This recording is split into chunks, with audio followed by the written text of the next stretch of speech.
Good morning. I'm Tim Hollister.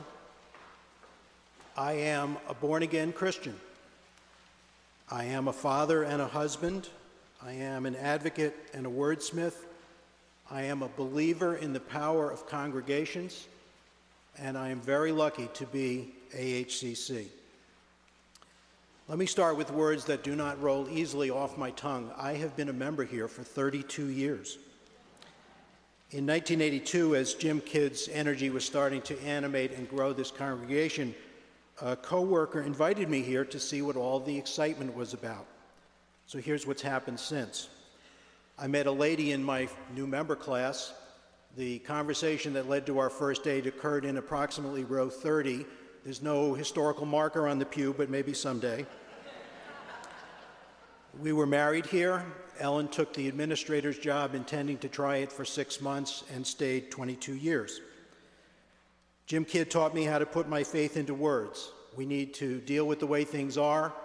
All things work together for good for those who love the Lord, and if you have as much faith as a mustard seed, you can move mountains. I found in the Bible words that I try to live by. Romans 12:2. Do not be conformed to the present world, but be transformed by the renewal of your own mind. Both of our children, Reed and Martha, were baptized here, went to Spirit Hill, and were confirmed here. I was a shepherd, and then Reed became a shepherd, and in doing so, he found his gift for working with young children. Then Reed died in a car crash, and his memorial service was here. And after he died, Gary Miller, Peter Grandy, Sarah Verasco, Rich Groby, Kathleen Graham, Steve Mitchell, and Mary Way saved my family and saved my life. And my faith survived. Before and after this test, I had the privilege of serving this church. I've been a deacon. I've spoken at Lenten suppers where I have explained why I'm a born-again Christian, too long to tell here.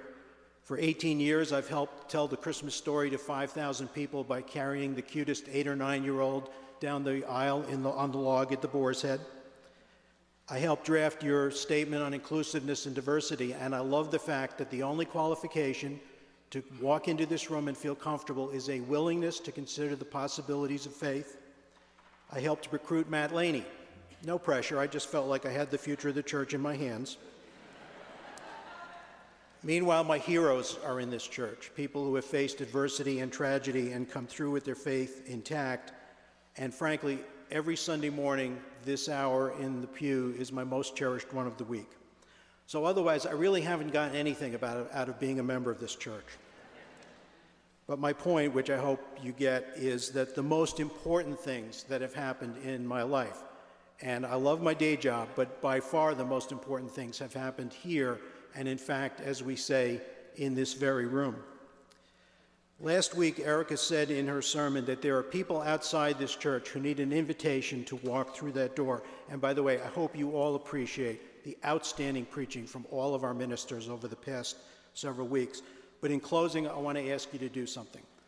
Go on the church's website, ahcc.org, and click on Sermons, and then click on Matt Laney's January 26th sermon, just 5 weeks ago, January 26th.